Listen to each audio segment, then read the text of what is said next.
2. From trade to territory, the company establishes power. Aurangzeb was the last of the powerful Mughal rulers. He established control over a very large part of the territory that is now known as India. After his death in 1707, many Mughal governors, subadars, and big jamindars began asserting their authority and establishing regional kingdoms.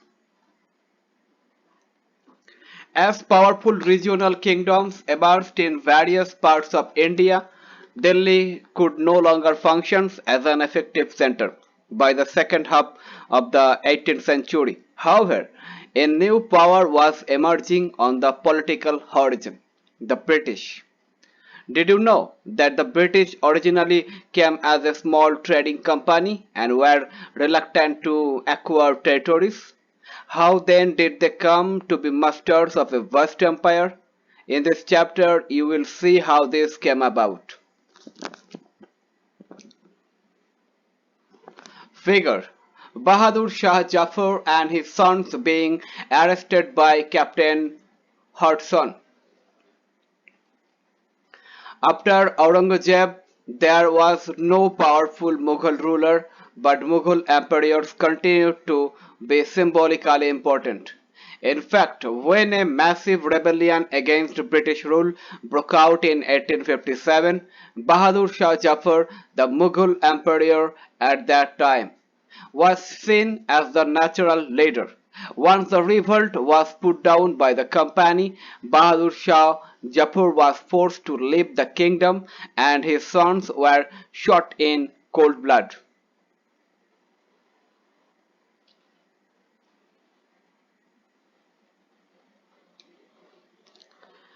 Figure: Routes to India in the 18th century: British Iceland, St. Helena, Africa, Cape of Good Hope, Bombay, Madras, Calcutta, India, Canton.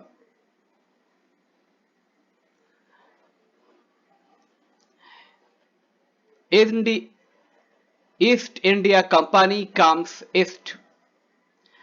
In 1600, the East India Company acquired a character from the ruler of England, Queen Elizabeth I, granting it the sole right to trade with the East. This meant that no other trading group in England could compete with the East India Company. With this charter, the company could venture across the ocean, looking for new lands from which it could buy goods at a cheap price and carry them back to Europe to sell at higher prices. The company did not have to fear competition from other English trading companies.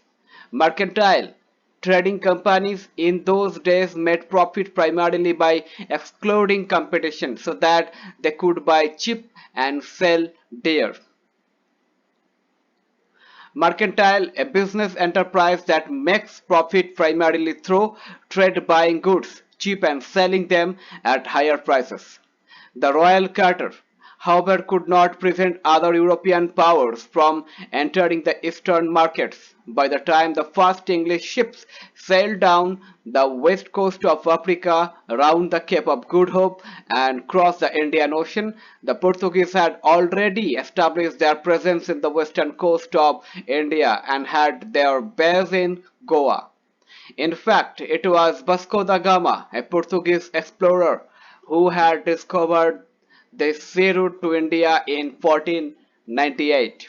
By the early 17th century, the Dutch too were exploring the possibilities of trade in the Indian Ocean. Soon the French traders arrived on the scene.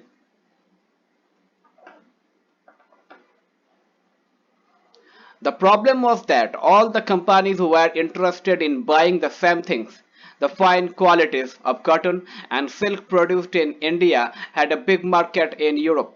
Pepper, cloves, cardamom, and cinnamon too were in great demand. Competition amongst the European companies inevitably pushed up the prices at which these goods could be purchased, and this reduced the profit that could be earned. The only way the trading companies could flourish was by eliminating rival competitors. The urge to secure markets therefore led to fierce battles between the trading companies.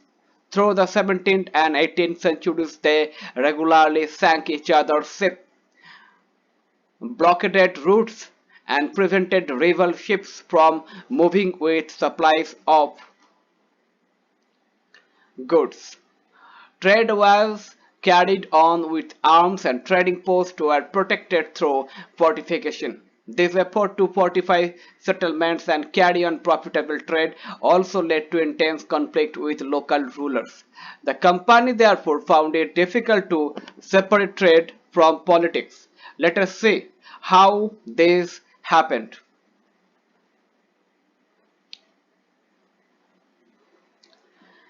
East India Company begins trade in Bengal.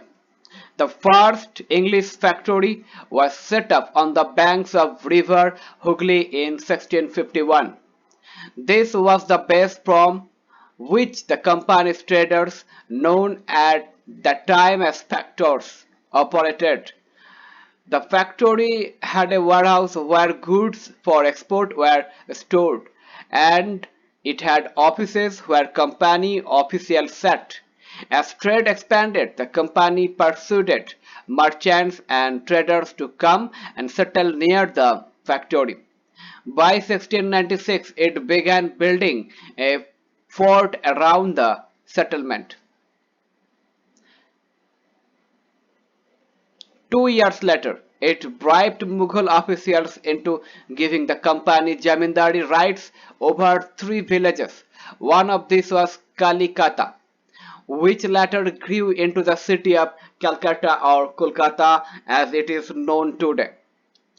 It also persuaded the Mughal Emperor Aurangzeb to issue a firman granting the company the right to trade duty free.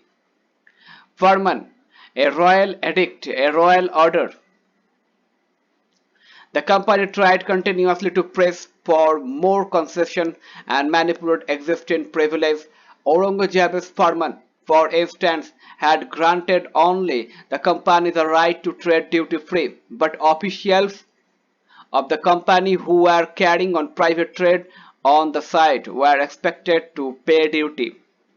This they refused to pay, causing an enormous loss of revenue for Bengal. How could the Nawab of Bengal, Murshid Quli Khan, not protest? Comment this. Figure: local boats bring goods from ships in Madras, painted by William Simpson, 1867.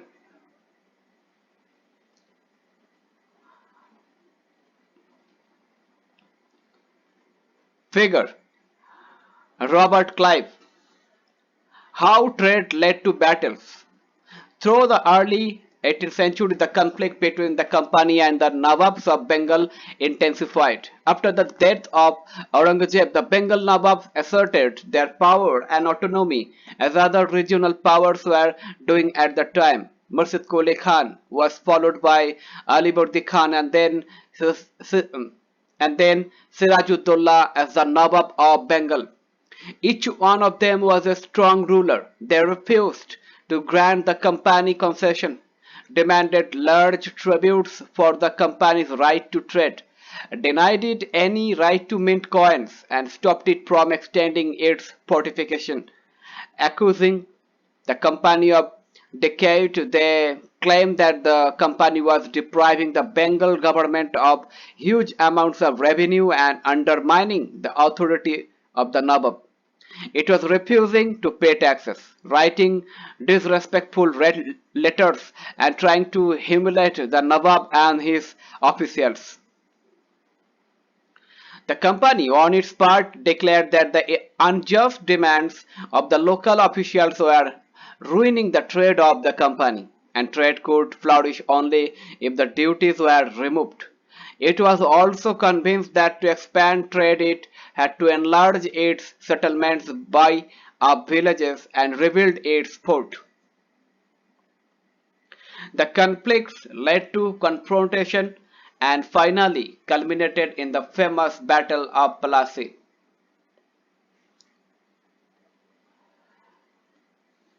The Battle of Plassey. When Ali Bordi Khan died in 1756, Sirajuddaulah became the Nawab of Bengal. The company was worried about his power and keen on a puppet ruler who would willingly give trade concessions and other privileges.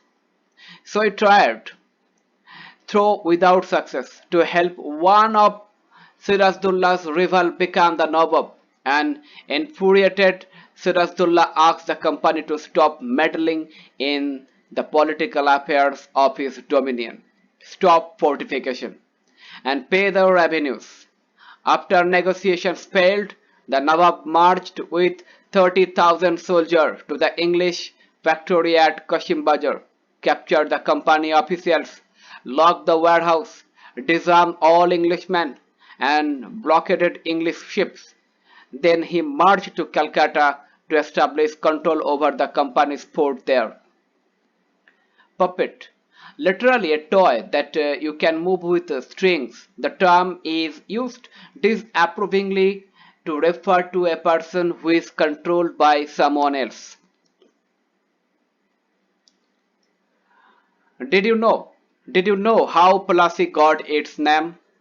Plassey is an anglicized pronunciation of Palasi, and the place derived its name from the Palas tree, known for its beautiful red flowers that yield gulal, the powder used in the festival of Holi. On hearing the news of the fall of Calcutta, company officials in Madras sent forces under the command of Robert Clive, reinforced by naval fleet. Prolonged negotiations with the Nawab followed. Finally, in 1757, Robert Clive led the company's army against Sirajuddaulah at Plassey. One of the main reasons for figure the General Courtroom, East India House, Leadenhall Street. The Court of Proprietors of the East India Company had their meetings in the East India House on Leadenhall Street in London. This is a picture of one of their meetings in progress.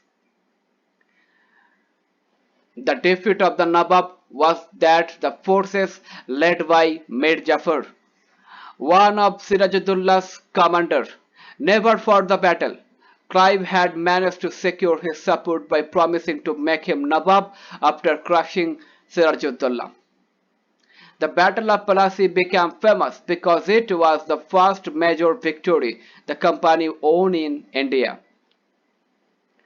Figure Sirajuddaulah. Source 1. The Promise of Riches. The territorial ambitions of the mercantile East India Company were viewed with distrust and doubt in England. After the Battle of Plassey, Robert Clive wrote to William Pitt, one of the principal secretaries of state, to the English monarch on 7th January 1759 from Calcutta. But so large a sovereignty may possibly be an object too extensive for a mercantile company.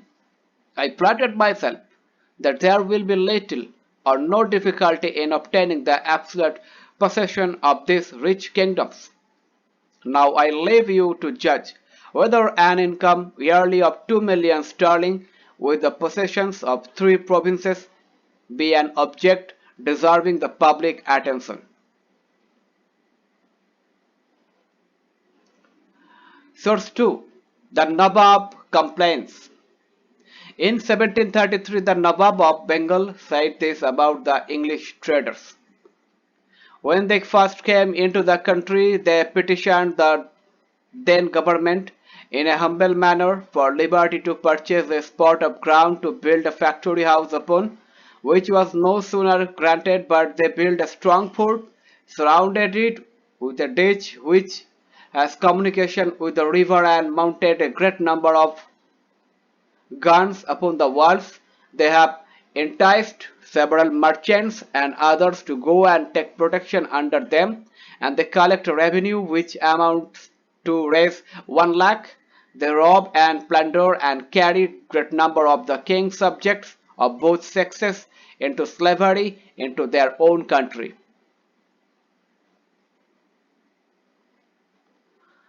After the defeat at Palasi, Sirajuddaulah was assassinated and Mir Jafar made the Nawab.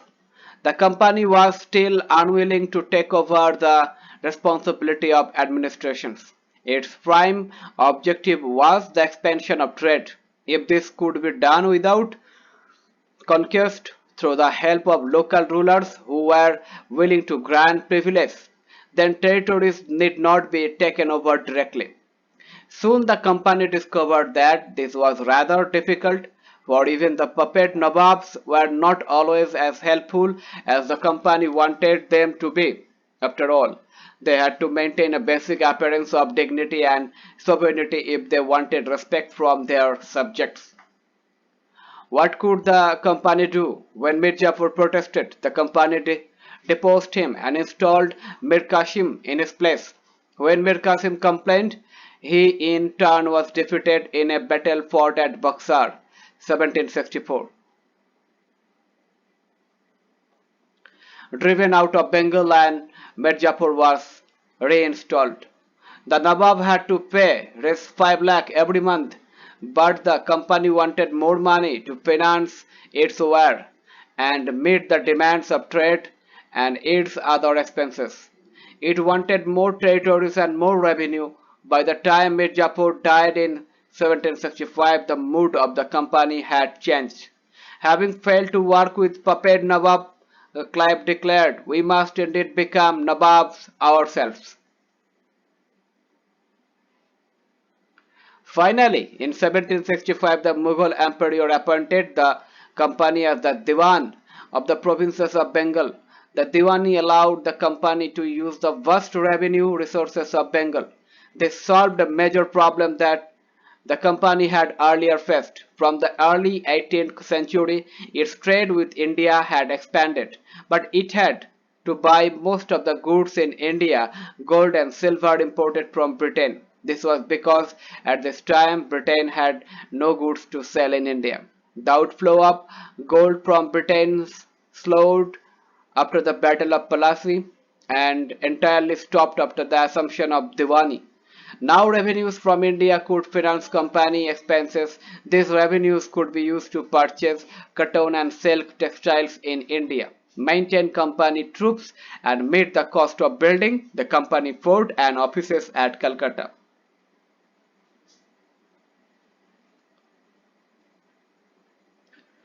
Company officials become nabobs.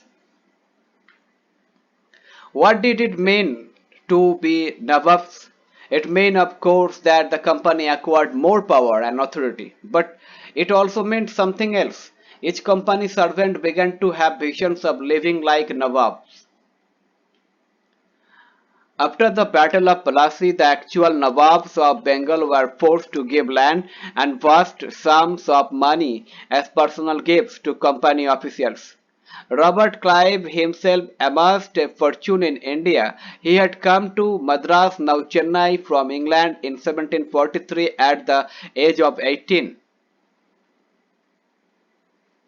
When in 1767 he left India, his Indian fortune was worth 4,01,102 euro.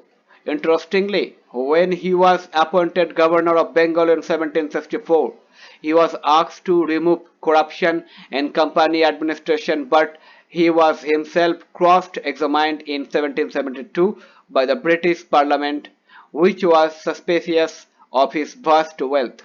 Although he was acquitted, he committed suicide in 1774. However, not all company officials succeeded in making money like Clive. Many died an early death in India due to disease and war. It would not be right to regard all of them as corrupt and dishonest. Many of them came from humble backgrounds, and their uppermost desire was to earn enough in India, return to Britain, and lead a comfortable life. Those who managed to return with wealth led flashy lives and flaunted their riches. They were called nabobs, an anglicized version of the Indian word Nawab. They were often seen as upstarts and social climbers in British society and were ridiculed or made fun of in plays and cartoons. Source 3. How did Clive see himself? At his hearing in front of a committee in Parliament, Clive declared that he had shown admirable restraint after the Battle of Plassey. This is what he said: "Consider the situation in which the victory at Plassey had placed me. A great prince was dependent on my pleasure. An opulent city lay at my mercy. Its richest bankers bid against each other for my smiles. I walked through vaults which were thrown open to me alone, piled on either hand with gold and jewels. Mr. Chairman, at this moment I stand astonished at my moderation."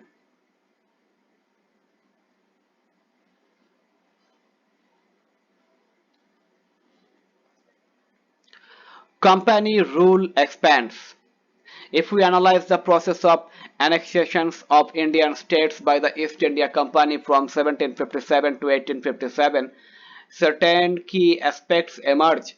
The company rarely launched a direct military attack on an unknown territory. Instead, it used a variety of political, economic, and diplomatic methods to extend its influence before annexing an Indian kingdom.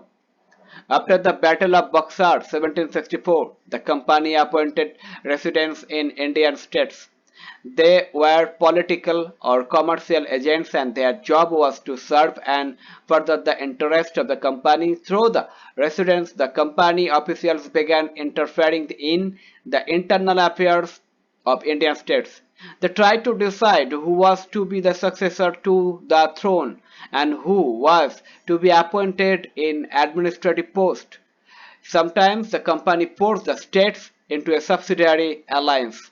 According to the terms of this alliance, Indian rulers were not allowed to have their independent armed forces. They were to be protected by the company. But activity. Imagine that you are a young company official when has been in India for a few months. Write a letter home to your mother telling her about your luxurious life and contrasting it with your earlier life in Britain.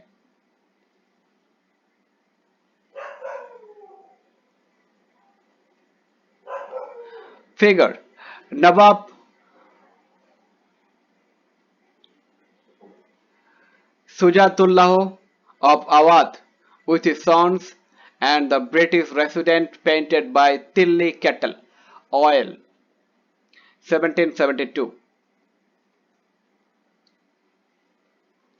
The treaties that followed the Battle of Buxar forced Nawab Sujatullah to give up much of his authority. Here, however, he poses in regular splendor, towering over the residence.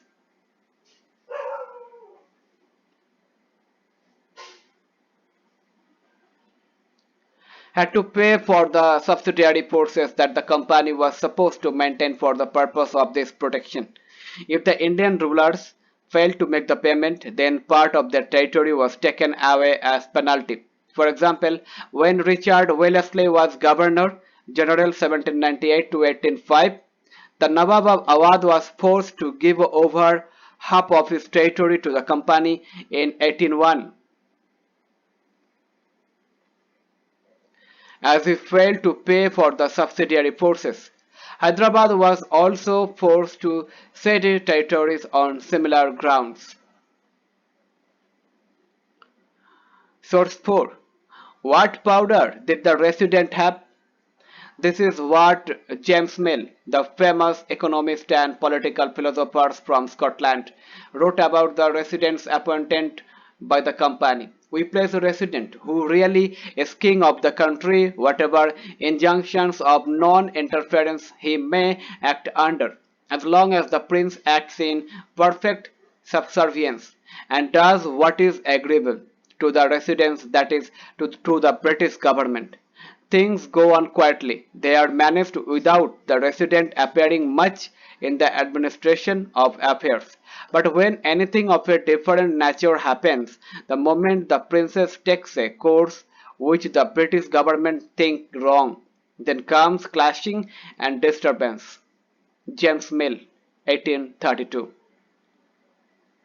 Injunction, instruction, subservience, submissivences.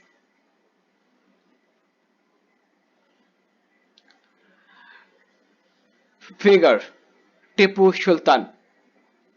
Tipu Sultan, the tiger of Mysore. The company resorted to direct military confrontation when it saw a threat to its political or economic interest. This can be illustrated with the case of the southern Indian state of Mysore. Mysore had grown in strength under the leadership of powerful rulers like Hyder Ali, ruled from 1761 to 1782, and his famous son Tipu Sultan, ruled from 1782 to 1799. Mysore controlled the profitable trade of the Malabar coast, where the company purchased pepper and cardamom. In 1785, Tipu Sultan stopped the export of sandalwood, pepper, and cardamom through the ports of his kingdom and disallowed local merchants from trading with the company. He also established a close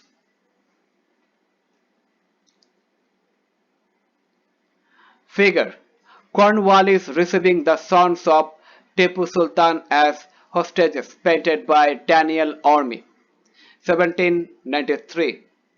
The company forces were defeated by Hyder Ali and Tipu Sultan in several battles, but in 1792, attacked by the combined force of the Marathas, the Nizam of Hyderabad and the company, Tipu was forced to sign a treaty with the British by which two of his sons were taken away as hostages.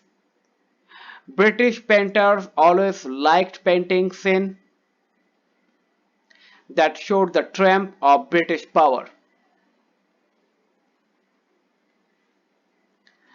Relationship with the French in India and modernized his army with their help. The British were furious.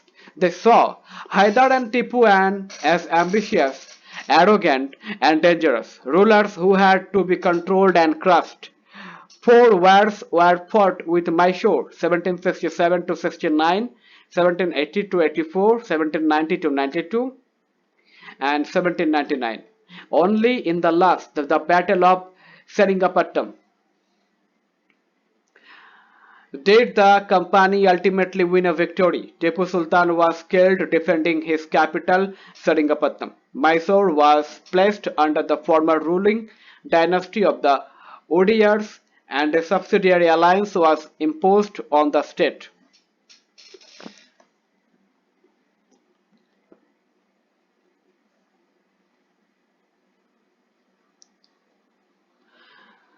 The legend of Tipu. Kings are often surrounded by legend and their powers glorified through folklore. Here is a legend about Tipu Sultan who became the ruler of Mysore in 1782. It is said that once he went hunting in the forest with a French friend. There he came face to face with a tiger. His gun did not work and his dagger fell to the ground. He battled with the tiger unarmed until he managed to reach down and pick up the dagger. Finally, he was able to kill the tiger in the battle. After this, he came to be known as the Tiger of Mysore. He had the image of the tiger on his flag. Figure: Tipu's toy tiger. This is the picture of a big mechanical toy that Tipu possessed. You can see a tiger mauling a European soldiers. When its handle was turned, the toy tiger roared and the soldiers shrieked. This toy tiger is now kept in the Victoria and Albert Museum in London. The British took it away when Tipu Sultan died defending his capital Seringapatam on 4 May 1799.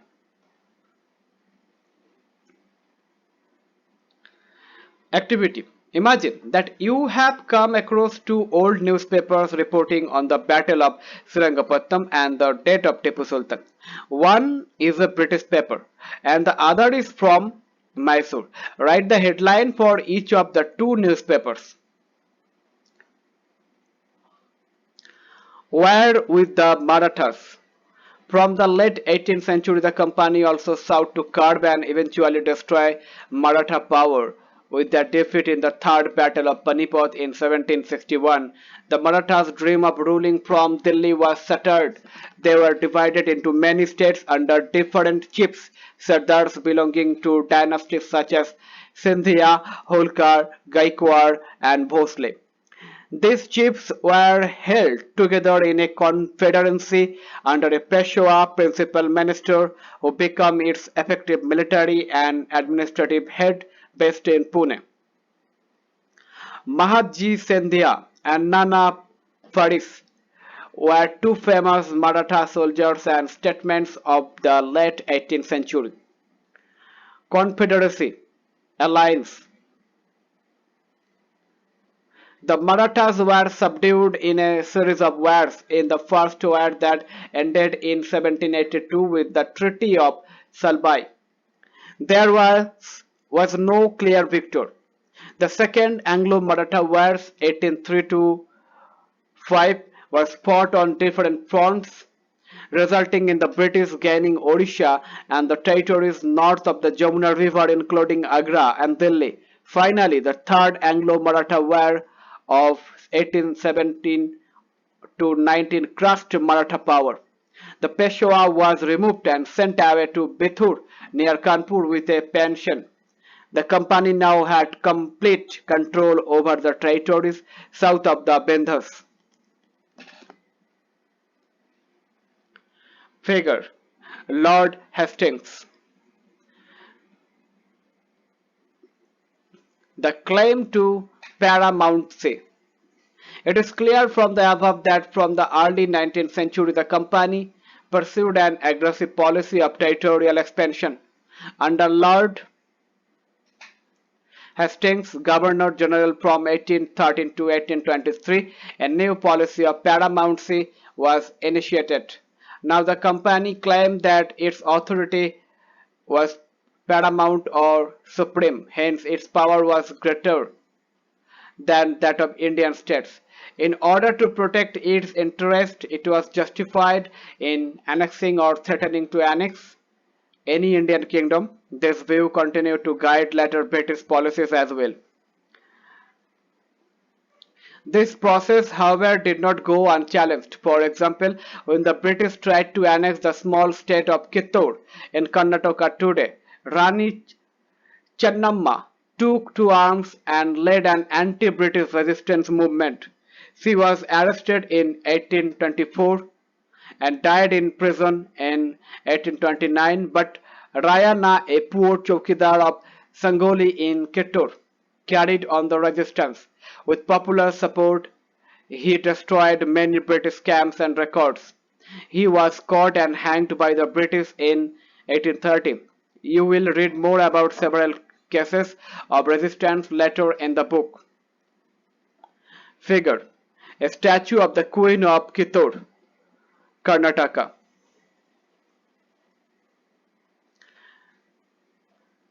In the late 1830s, the East India Company became worried about Russia.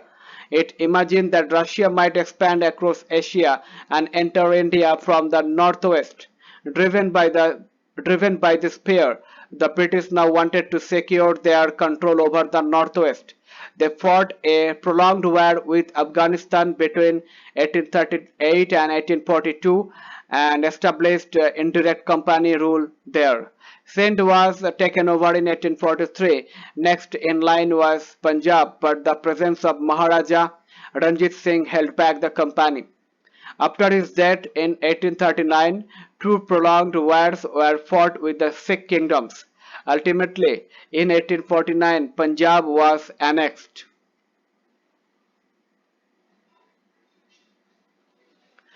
Figure: Maharaja Ranjit Singh holding court. The doctrine of lapse. The final wave of annexations occurred under Lord Dalhousie, who was the Governor General from 1848 to 1856. He devised a policy that came to be known as the doctrine of lapse. The doctrine declared that if an Indian ruler died without a male heir, his kingdom would lapse, that is, become part of company territory. One kingdom after another was annexed simply by applying the doctrine. Satara, 1848, Sambalpur, 1850, Udaipur, 1852, Nagpur, 1853, and Jhansi, 1854. Finally, in 1856, the company also took over Awadh. This time, the British had an added argument. They said they were obliged by duty to take over Awadh in order to free the people from the misgovernment of the Nawab. Enraged by the humiliating way in which the Nawab was deposed, the people of Awadh joined the great revolt that broke out in 1857. Figure: a portrait of Veer Surendra Sai. Activity: imagine that you are a Nawab's nephew and have been brought up thinking that you will one day be king. Now you found that this will not be allowed by the British because of the new doctrine of lapse. What will be your feelings? What will you plan to do so that you can inherit the crown? Comment this.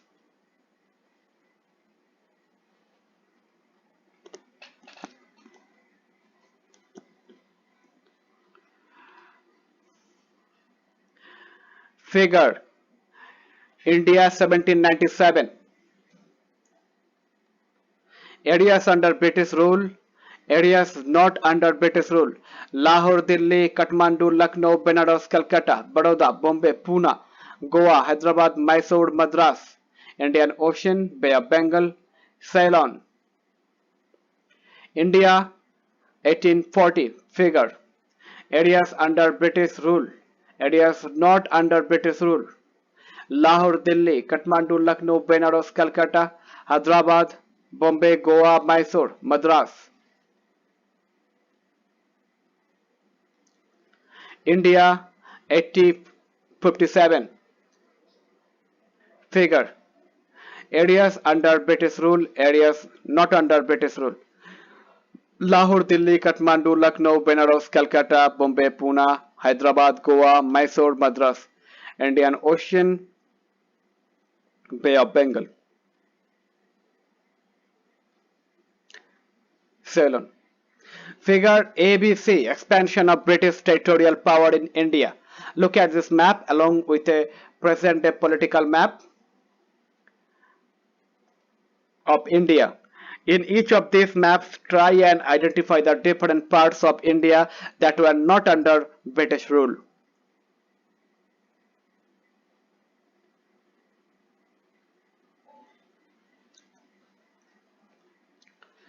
Setting up a new administration. Warren Hastings, Governor General from 1773 to 1785, was one of the many important figures who played a significant role in the expansion of company power. By his time, the company had acquired power not only in Bengal but also in Bombay and Madras. British territories were broadly divided into administrative units called presidencies. There were three presidencies: Bengal, Madras, and Bombay. Each was ruled by a governor. The supreme head of the administration was the Governor General. Warren Hastings, the first Governor General, introduced several administrative reforms, notably in the sphere of justice. From 1772, a new system of justice was established. Each district was to have two courts, a criminal court, Faujdari Adalat, and a civil court, Diwani Adalat. Maulavis and Hindu Pandits interpreted Indian laws for the European district collectors who presided over civil courts. The criminal courts were still under a Kaji and a Mufti, but under the supervision of the collectors. Qazi, a judge; Mufti, a jurist of the Muslim community responsible for expounding the law that the Qazi would administer. Impeachment, a trial by the House of Lords in England for charges of misconduct brought against a person in the House of Commons.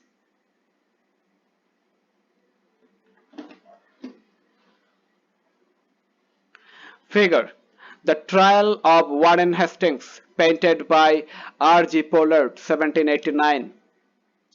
When Warren Hastings went back to England in 1785, Edmund Burke accused him of being personally responsible for the misgovernment of Bengal. This led to an impeachment proceeding in the British Parliament that lasted 7 years.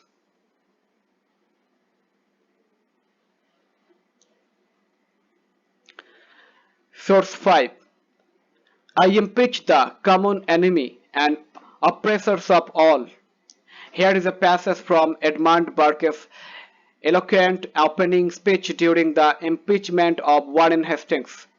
I impeach him in the name of the people of India, whose rights he has trodden under his foot and whose country he has turned into a desert. Lastly, in the name of human nature itself, in the name of both the sexes, in the name of every age, in the name of every rank, I impeach the common enemy and oppressors of all.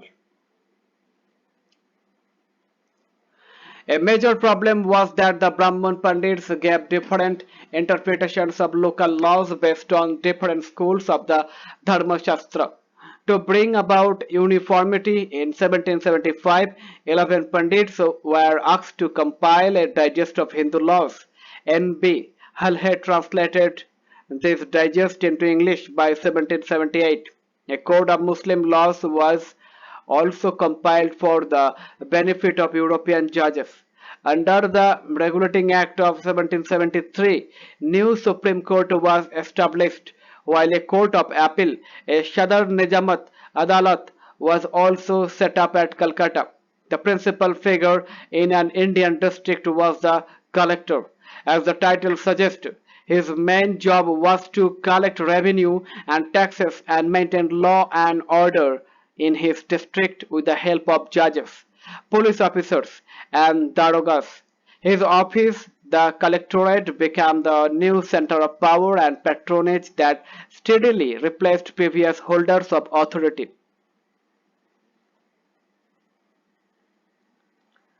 The Company Army. Colonial rule in India brought in some new ideas of administration and reform, but its power rested on its military strength. The Mughal army was mainly composed of cavalry, saber trained soldiers on horseback, and infantry, that is, paidal foot soldiers. They were given training in archery, tir andazi, and the use of the sword. The cavalry dominated the army, and the Mughal state did not feel the need to have a large professionally trained infantry. The rural areas had a large number of armed peasants, and the local zamindars often supplied the Mughal with paidal soldiers.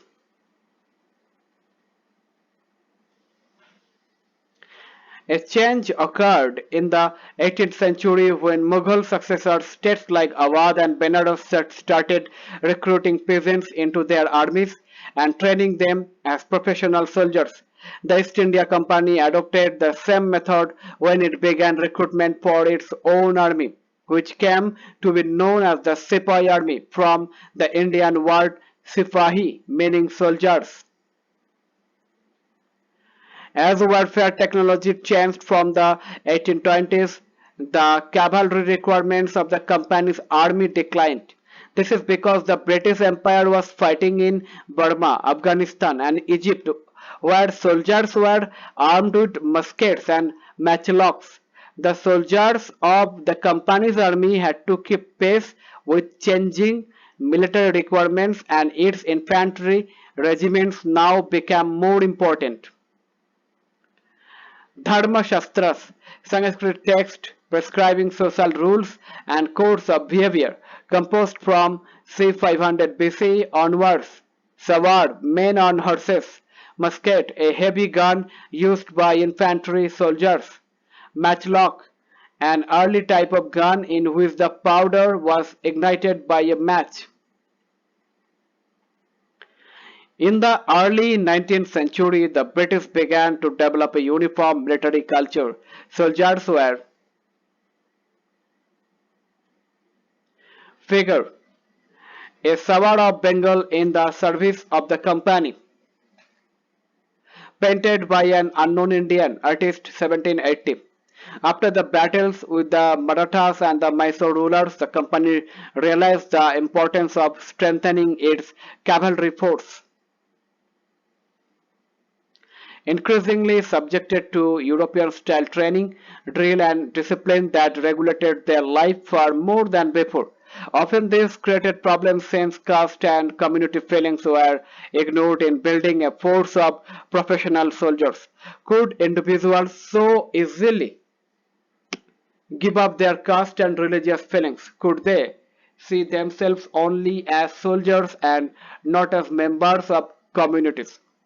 What did the sepoys feel? How did they react to the changes in their lives and their identity? That is their sense of who they are. The revolt of 1857 gives us a glimpse into the world of the sepoys. You will read about the revolt in chapter 5.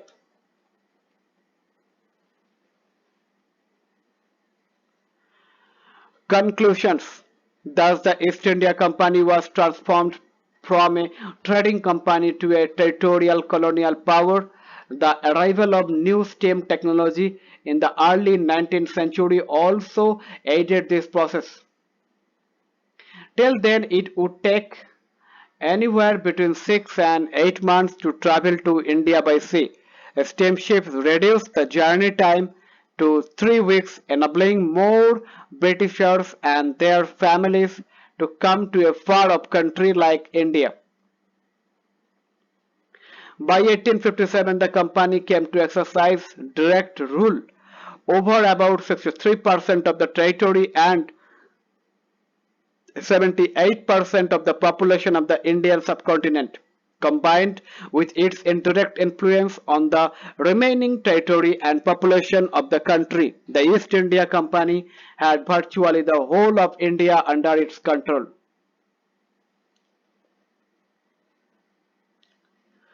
Elsewhere, slave trade in South Africa. The Dutch trading ships reached southern Africa in the 17th century. Soon a slave trade began. People were captured, chained, and sold in slave markets. When slavery ended in 1834, there were 36,774 privately owned 36,774 privately owned slaves at the Cape, located at the southernmost tip of Africa. A visitor to the Cape in 1824 has left a moving account of what he saw at a slave auction. Having learned that there was to be sale of cattle, farm stock, etc. by auction, we halted our wagon for the purpose of procuring fresh oxen. Among the stock was a female slave and her 3 children. The farmers examined them as if they had been so many head of cattle. They were sold separately and to different purchasers. The tears, the anxiety, the anguish of the mother while she cast a heart-rending look upon her children. and the simplicity and touching sorrow of the poor young ones while they clung to their distracted parents, contrasted with the marked insensitivity and jocular countenance of the spectators. Quoted in Nigel Ordon et al., The Chains That Binds Us, A History of Slavery at the Cape, 1996. Let's imagine you are living in England in the late 18th or early 19th century. How would you have reacted to the stories of British conquest? Remember that you would have read about the immense fortune that many of the officials were making. Comment this. Let's recall, let's discuss, let's do this and comment this.